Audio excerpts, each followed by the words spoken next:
And in the snap of a finger, those 4 hours for one patient, 5 patients a day, 30 a week, how many hours are we losing that we're not financially charging for, but that we are personally paying for in fatigue, in loss of social interaction, all those sorts of things locked in the office. There's this great personal price that we're paying by not automating things that we can.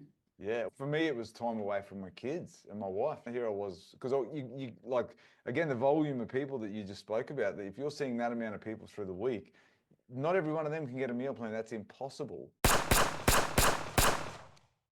Welcome to How to Build a Profitable Nutrition Business. If you love nutrition and you love helping people and you want to be in the game long enough to keep doing that, then this is the podcast for you. Let's get into it. Today's guest is a lady by the name of Sandi Gerry. Sandi is an honours student at Trobe University who has just undertaken some research on meal planning software.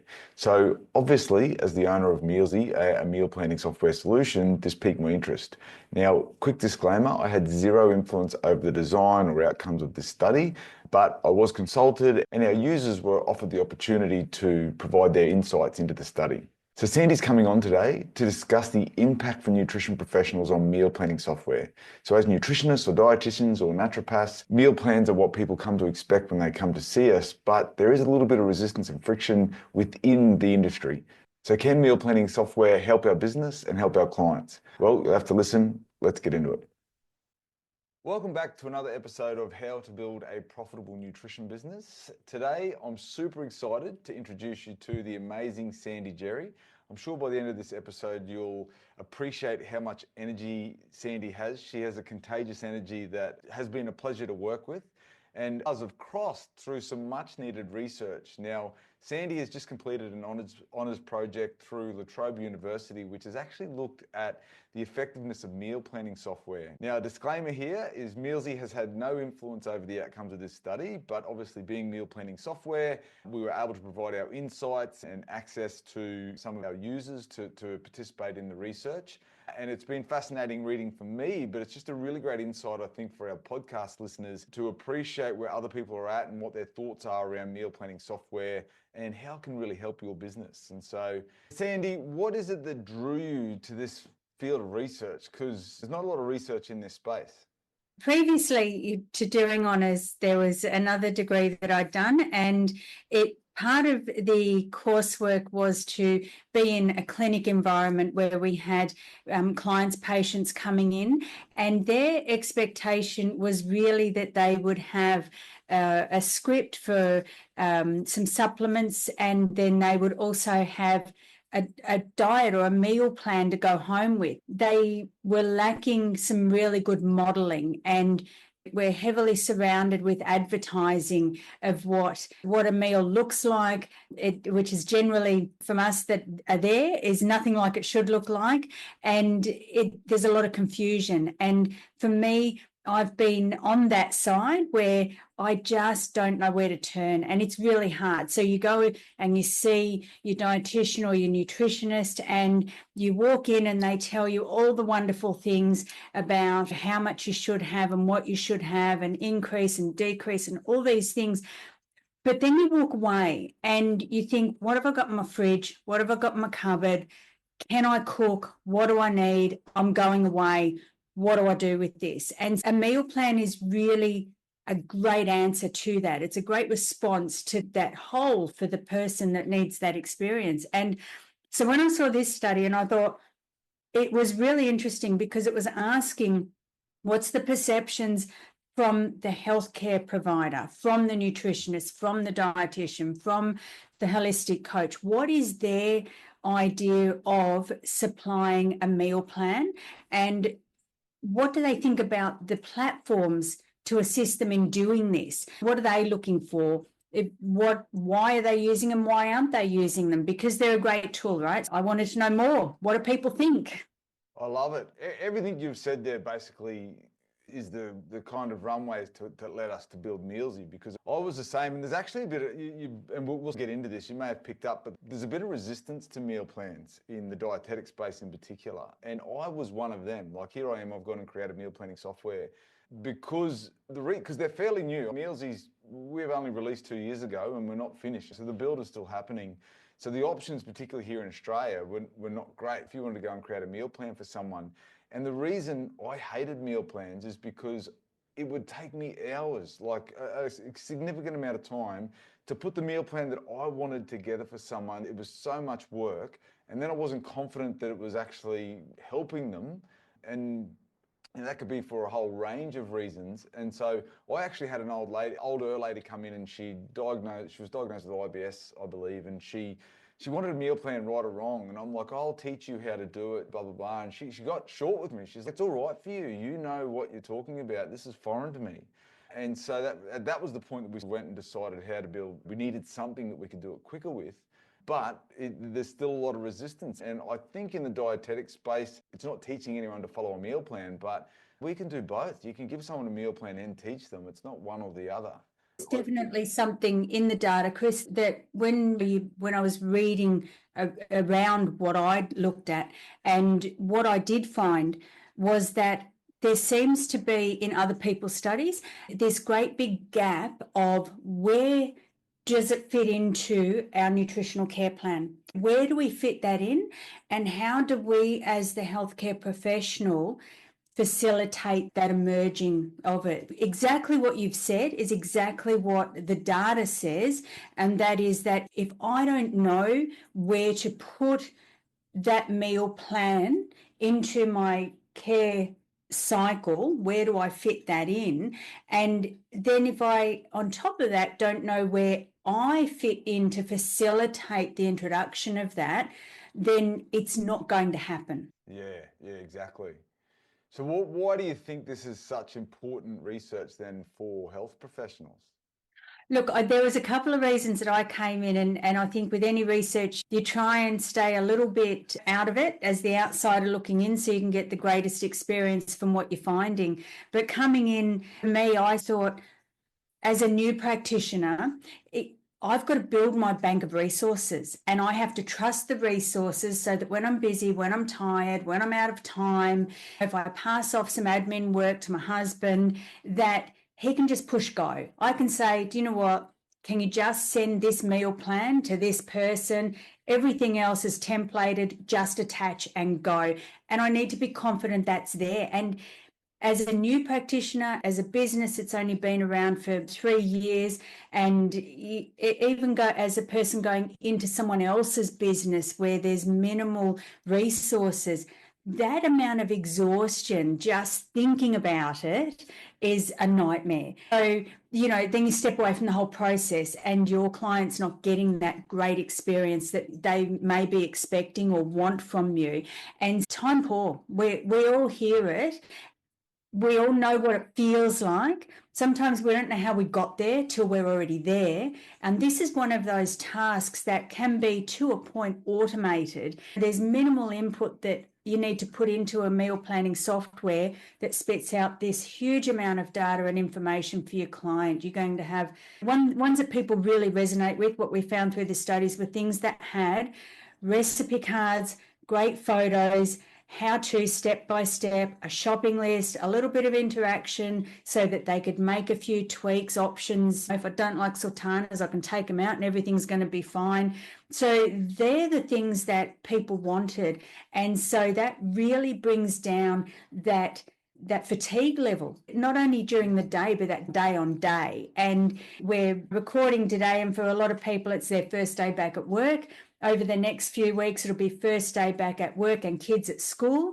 And if you're in this role where you then also are coming back to work, and the first thing people want after Christmas, the media will tell us everyone wants to get back on track, or they've got a New Year's resolution, or they're really feeling that they've undone all their good work from last year. And so that is going to be a huge amount of people's work, and it's going to be a huge amount of those stopgap clients or patients that you see where best intentions, and they really need to be set up to go forward. And one of those key tools for them is modeling on what it looks like. And you just want to set them up for the best. And so if you give them the whole process, which a meal plan will do, that's really helping them between the appointments. Yeah, that's right. And that's the job of the health professional then, isn't it? To communicate that benefit. Absolutely. But that time-saving feature that you spoke about, like for the health professional, one of our users with MEALZEE said to me that she would spend 4 hours, she just spent 4 hours the weekend before creating a meal plan for someone, for one client. Now, her hourly rate is $150, $200 an hour. That's an expensive meal plan, but as health professionals, we tend to be like, we just want to help people. We don't think of that cost, do we? Like, we're not. And we don't think of that personal cost to us. So we don't think, we sit down and we do our business plans. We all sit with our tax guy and we sit with our accountants and we sit with our business advisors and we do all these things, and they say, how much are you going to charge, or how much do you want to earn a year to keep your lifestyle, and how much is your business going to cost? But when we say we might want to say we want a bit of a nice work-life balance, and we might want 3 or 4 really good clients a day. That's what we want. And so we work out how many of those and how much is it going to give us at the end of the year. But that 3 or 4 clients, did we then add in that 4 hours of meal planning? And can we reuse that 4 hours that we've just done? So we're now saving 4 hours. And how do we equate that on the spreadsheets? Is it a one-off? Will we ever see somebody with IBS again? Will we ever see someone with celiac disease again? We don't know. And then what has changed? What food trends have changed? We've only got to look at the trends that changed coming through those few years that we don't talk about very much anymore. And food changed, lifestyles changed, outlooks changed. And in the snap of a finger, those 4 hours for one patient, 5 patients a day, 30 a week, how many hours are we losing that we're not financially charging for, but that we are personally paying for in fatigue, in loss of social interaction, all those sorts of things locked in the office? There's this great personal price that we're paying by not automating things that we can. Yeah, for me, it was time away from my kids and my wife. Here I was, because you like, again, the volume of people that you just spoke about, that if you're seeing that amount of people through the week, not every one of them can get a meal plan. That's impossible. That's huge. And so, yeah. Who are the type of people that participated in the study, Sandi? Yeah, so during the study, we didn't drill down on specifics. What we did was we asked if you were a healthcare professional that either was currently using a meal planning platform or had used one in the last 3 months. So that's how we defined what a user of a meal planning platform was.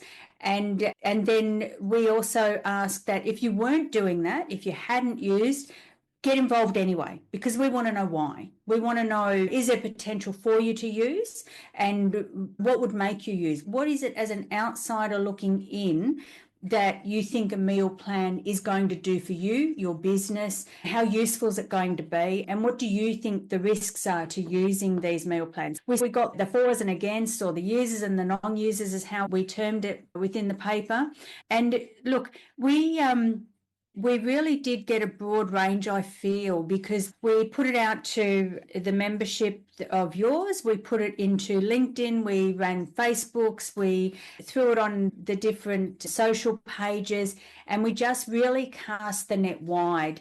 We were unique in that we were asking about the healthcare professionals' perceptions of this. We weren't asking about the outcomes. What do you think your patient outcomes are? Or what are the patient outcomes? Or have you seen a difference in cardiac risks by implementing this particular software? And we were also different in that we were looking at platforms or software as opposed to apps. With an app, you've got all that autonomy. It comes on generally on a phone. It's pretty self-explanatory and it's all in there and you just go for gold. Whereas with meal planning, there definitely needs to be that driving by the healthcare professional.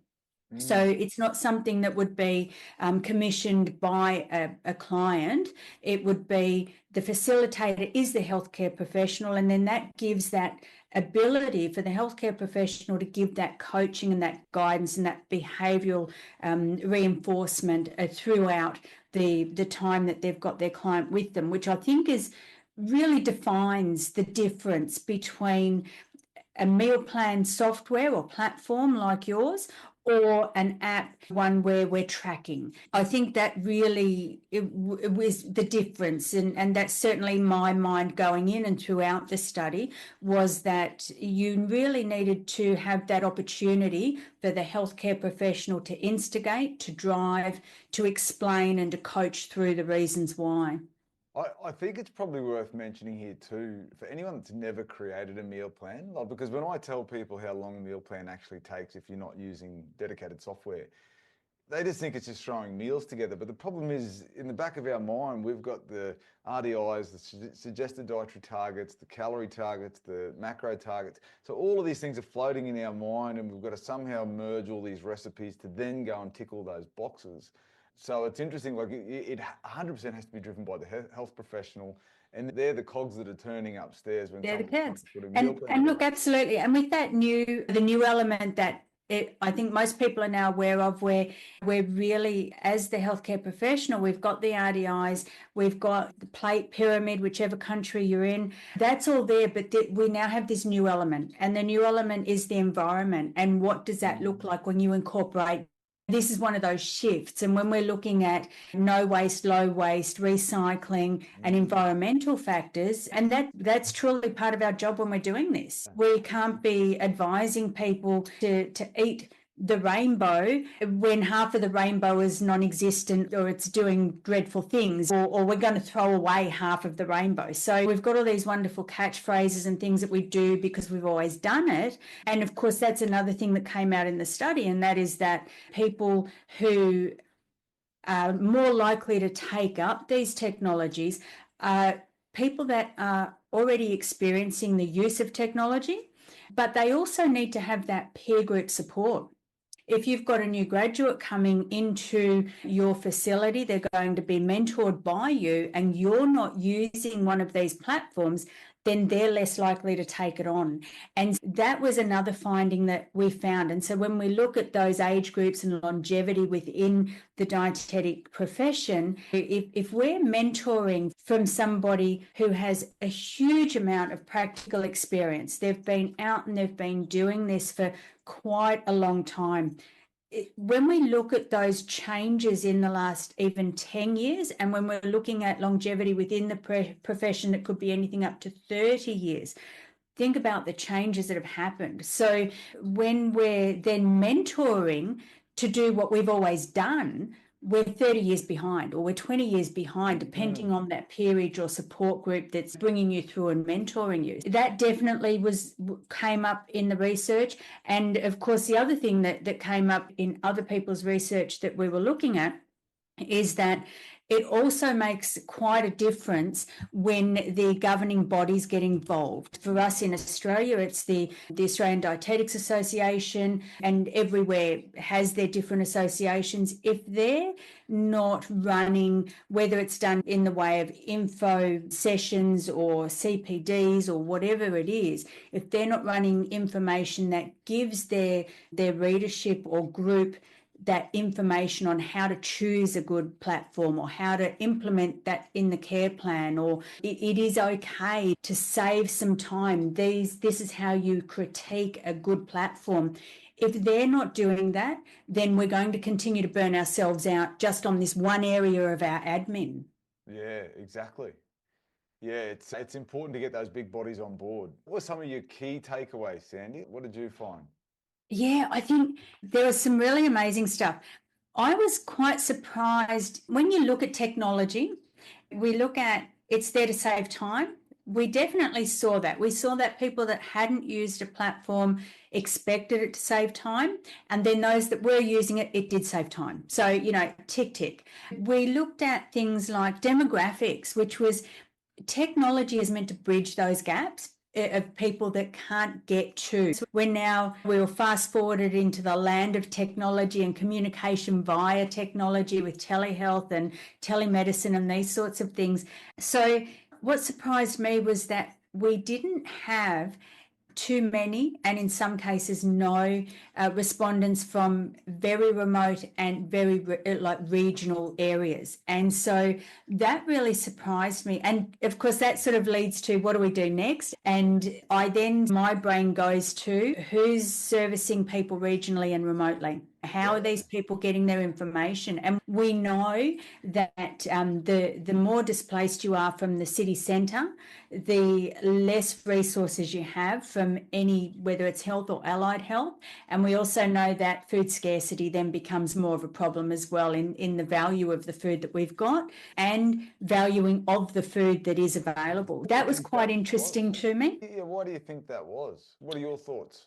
I really think, and look, this isn't in the study and it wasn't really much that I've read about, but I travel regionally, have done for many years, and very remote areas. And there's no shingle that says nutrition, dietitian. People are just left to their own devices. And you need a food service. Somebody opens up a family deli and they put in there what the community asks for, and then the sales rep comes through and does his job and he gets all this stuff in there, and nobody really looks at it and says, what are we doing to our town? And so then the town turn up in the city for all this chronic illness management, then they get sent straight back to it.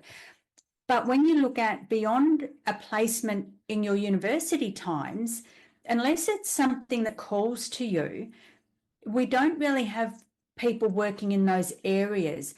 So is it that those areas have not really got on board with technology and telehealth and telemedicine? So that would then buy into those people that, maybe another question could have been, do you have a client base that is regional or remote? Maybe that may have pushed out some different answers, but because this was healthcare professional centric and not client centric, that was not there. The other sort of thing I think is that we're not, as a country, we're really not supporting our regions with allied health. And so we haven't got people out there doing it for whatever reason that is. Yeah, I think from my experience, we had a busy dietitian practice regionally. We go to some rural areas. I think for many businesses, doesn't just have to be dietetics, but population tends to be where the money is. And so it could be to potentially less disposable money in the business to invest in software. We'll just haven't taken that leap yet, maybe. Yeah. I was also thinking maybe I used to spend a lot of my time traveling. Is it less time to actually firstly do it, actually go and invest the time in learning a new software? Maybe, I don't know, but it's interesting, isn't it, that a significant amount of the respondents were sort of metro based. Yeah. It would be interesting to understand what incentives. There's a lot of small business startup incentives. There's a lot of continuance of business incentives that are available from different areas within government and philanthropy type places. And it would be interesting to know if meal planning platforms is somehow a subsidiary of one of those, if it's a CapEx, if it's seen as CapEx, or if it's seen as part of the business that could give that bit of a boost for more people to travel regionally, to build that rapport, because even though we're now coming into our own with how we operate remotely using Zoom and all these others, Teams, there's a million. I just get used to 5 and another one jumps in. We're getting more used to using this. We've got better, arguably, coverage for our internet and phones. So that's all in place. Is it just that it's easier to do what we've always done, the path of least resistance? And is it that we're not driving these sorts of platforms enough, giving people enough information to understand where this does work for them? Look, meal planning, it can be fun if that's what you love doing. It can be an absolute arduous chore if it's not what you enjoy doing. And it can be some people might think it's a time wasting exercise, and so they just don't produce it. And so if those things are coming into play and you've got to start prioritizing, am I going to drive 4 hours and see 3 clients a month 500 kilometers away, or am I going to sit and write a handful of meal plans for the ones that come and see me in my bricks and mortar? And so when you're weighing up those costs of time and money and can I be bothered and whatever other real reasons are there, you really come back to, I'm just going to sit in my bricks and mortar because this stuff's costing me a fortune each week, and my rent and my overheads. And but if you were to remove all that, and then that frees you up to travel into these regional areas, and you use the technology and you use the leave behind information, which is the meal plan, then it's really horses for courses. And I think I see on a lot of the social media people that are living in caravans and they're traveling around, and there's always, what do you do when you're traveling? What do you do when you're traveling? So if you're not locked to a bricks and mortar, this is definitely an opportunity for what you can do when you're traveling. Yeah, we're preaching to the converted, but it's like thinking about those hurdles, if you like, that are holding people back. I'm thinking like trying to get into the headspace of when we had our businesses. You probably already got a little bit of fear, or not fear, but PTSD thinking about meal plans as it is. And then like the bandwidth required to learn anything new can be a problem. And that's certainly one of the issues that we need to address with MEALZEE, is that onboarding. Like, we've got an onboarding process, but people still need to dedicate some time to it, and to just making it easier and more seamless for people to get on board, which it seems like could be one of the barriers for people. And I think onboarding with anything new, I never miss one of your podcasts. So I am onboarded by everyone that you've ever spoken to.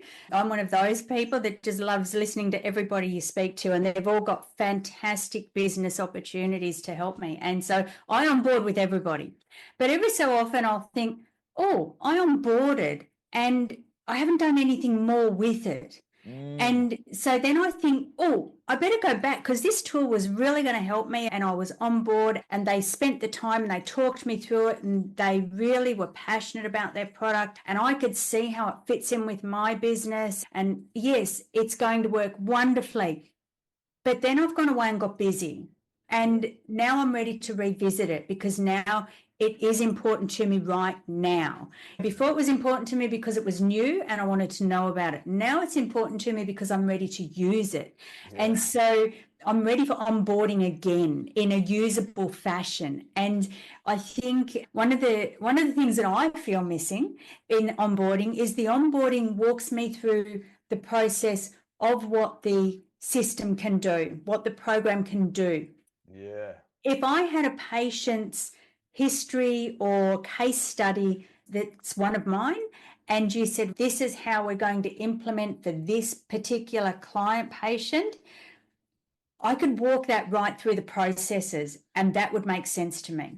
We all learn in different ways. So for me, it's a hands-on and I'm good to go. And I probably only need 1 or 2 and away I go. For other people, it's just walking through that process and they can get through it perfectly. It would be interesting to see if that made a difference as well, to not only that initial uptake, because that's always going to be there, because we love new things, we love new shiny things, we want to try everything, and we want to support our people. So everybody's going to do that. I don't know anyone that doesn't want to support their mate. We're going to get on board there. But then what about maintaining that support? What does that look like? Because now we're looking at maintaining that support for my mate, but what's my payoff? What am I actually, how is that helping my business? How does that fit in with my business now? And how do I incorporate that, which is where the meal planning, where the research comes in. We all know patient care model. We know it inside and out. We probably sleep and dream it, and we could mix it around and pull it out with our eyes closed. We know that. What we don't know is that introduction of, where does the platform fit in? We know where we're going to hand out our information. We know where we're going to set our goals. We know where we're going to, what are our markers to have the goals shifted? Are we on board? Is it working? Do we need to tweak things? We move around that process. But where do we facilitate this? And I think if you had a couple of your own case studies sitting there and you just wandered in and you said, show me how it works, I think people could then see how it fits in and how much time it saves and how it's replicable, because that was also something that was found. If we can replicate things, it's there. We don't have to think about it too much a second time, and we just need to tweak or interchange. And one of the other things that was quite interesting, and I think this comes to our care process, what we do really is we ask our clients to give us a diet recall. We do that. And then we might ask them, because a diet recall, you think, it's not really matching the rest of the story here. You've given me this wonderful, idyllic type recall, but it's not fitting the scenario that everything else is saying to me. So tell you what, go away and keep a diet diary for me. So then we come back with the diet diary, which again is self-governed. So, what is that really looking like? But if we were to say to somebody, okay, keep your meal plan, do that, because we want you to look at your logging and what you're doing and pick up some habits and maybe some emotions, and we might put some mood food type things together. We're going to do all of that. But then next week, what we're going to do is here's a meal plan. So what you were doing was great, but here's how we can tweak it, and this is what it looks like. And there's a few extra cooking techniques in here. It's really good of us to say, do you know what, remove all the lard and fat and don't cook in that and just steam everything. What does that mean to me? I'm fortunate I'm a chef. If I wasn't that and someone said that to me, I would go home and think, steam what? How do I steam this? I don't even own a steamer. Where do I buy a steamer? What does it look like?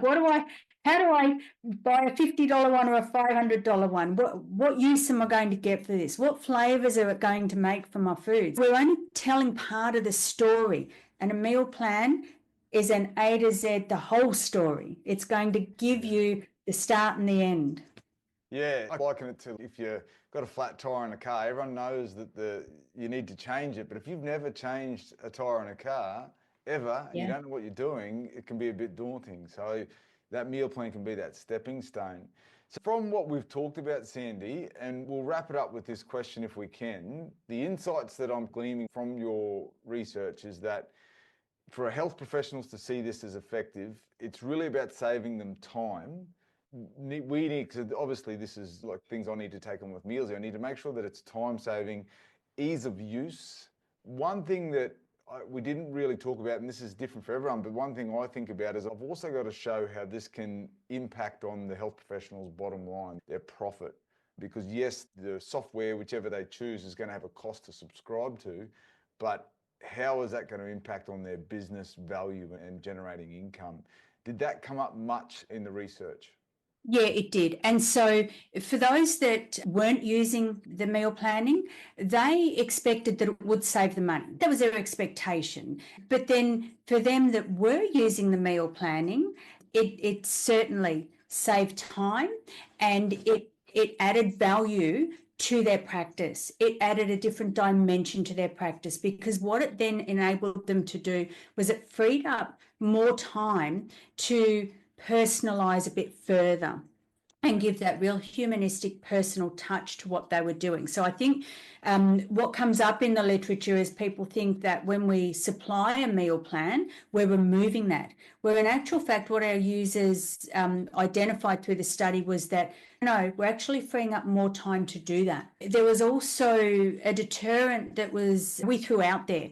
Would it deter you if you had to give up some other duties that you do in your practice to learn how to use a meal planning system? And look, it was both ends, both said, yeah, probably. But you know what? People were using it, and people onboarded, and people were still happy, and that payoff was worth it for them. That's what we found in our study. That was definitely in there. They found non-users expected that it would enhance the team. It would make the team more efficient. The people that were using, they said, yep, absolutely. Absolutely. It is absolutely making us more efficient as a team. So if we're talking about efficiency, we're talking about reducing the time designing meal plans. Everybody, the non-users said, yep, we expected to do that. The people using it said, hey, do you know what? It's doing it. So those are aspects that initially, when you look at onboarding anything new, as a anyone that wants to do anything new, it is creating a new habit initially. And like I said before, path of least resistance. If it's creating a new habit, we have to maneuver a little bit initially, but we make it happen. And as healthcare professionals, we all have things that we need to do throughout the year to stay accredited, to stay involved with our affiliations. And this would just be no different. There would be no extra time other than that sort of time put aside. I've been walked through 3 meal plan platforms, and all of them somewhere around the hour of one-on-one tuition, and walked away and could drive these things. I could drive these things enough to be efficient, to make my team, where I could then feel confident enough to say, hey, sit down here. I want to show you this new concept, this new thing that we're looking at implementing in the business. I'm going to run you through. While it's fresh in my mind, you tell me what you think. I was confident enough after an hour to be able to do that. There's definitely that initial time input in the study showed that it would reduce take-up, but that it hasn't. I think once people step outside what they think and just have a go at having a play, just have a play with this thing and see what it can, they really see that worth in value in what it can bring in the broader concepts of value to themselves and the business, in that they can expand the business into new services. They can reduce their hours of working. They've got more life work balance in literal hour terms. And that's what we all want. We all want to get that work-life balance. And that's why one of your previous guests, and certainly I found it in the literature, we're turning out graduates, and certainly more and more people that are looking at that slow down from 40 hours a week, dream job, 50, 60 hours a week, that are looking to slow down. They're going into private practice. And if you're in private practice, you're not in private practice to work more hours or work harder or work longer. You're in private practice to slow down, and you're in private practice to give that one-on-one personalized touch to who you're speaking to, that real humanistic approach and that environmental approach. This is definitely a way of slowing down and still providing all of that information to your client. It's just understanding where to fit it in and how important it is, and that it's not used as a throwaway. It's not used as a have a free pen, thanks for coming, book another 6 weeks. It's not used for that reason. It's definitely used as a tool. It's used as effectively if it's understood and explained as we do. That's what we do. That's what we're trained to do, is to explain the process and to explain the goal setting and steps to get there. That's what we do. That's the crux of what we do.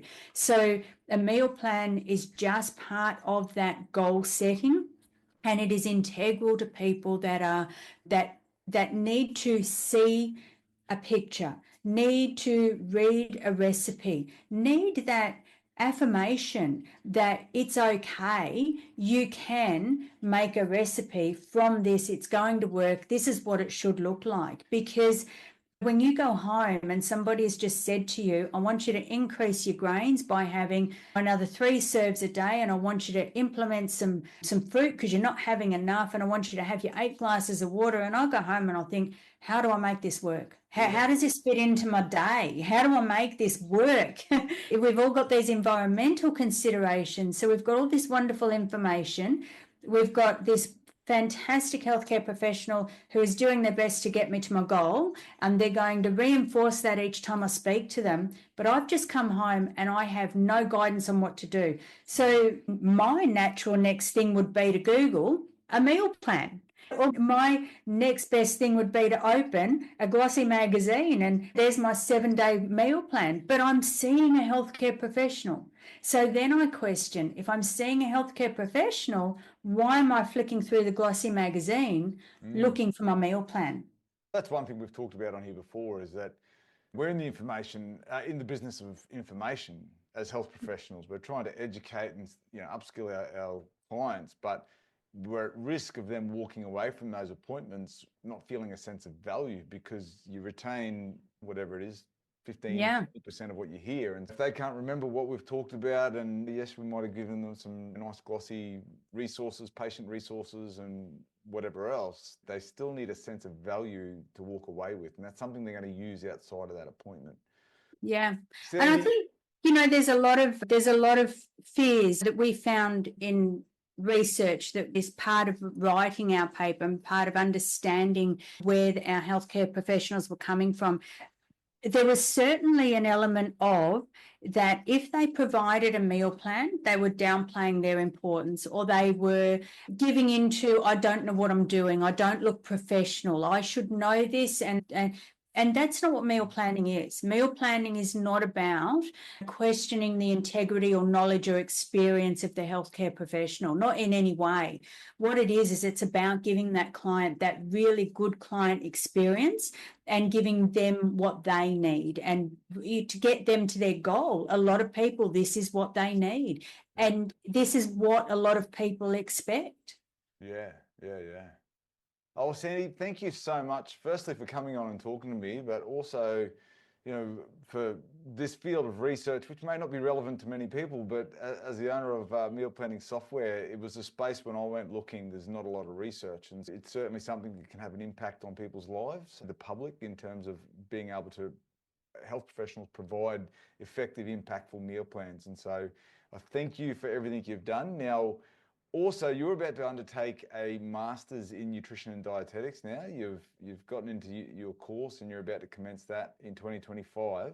You're also open to any work opportunities because you've had to sacrifice a really good, this is how passionate you are about the field of nutrition and dietetics, is you've sacrificed a great job to then go and pursue your passion in this field. So if anyone's listening to this and they're looking for someone who could do some remote work for them, or if you're in Perth, something local, then please reach out to Sandy. She's on LinkedIn and we'll put all her details in the show notes. Thanks for that, Chris. The research was wonderful. I enjoyed doing it. All right. Thanks, Sandy. Did you find this podcast valuable? There may be other nutrition professionals out there will also. If you like, share and subscribe, it's going to help other nutrition professionals make an impact on the world just like you. Thanks.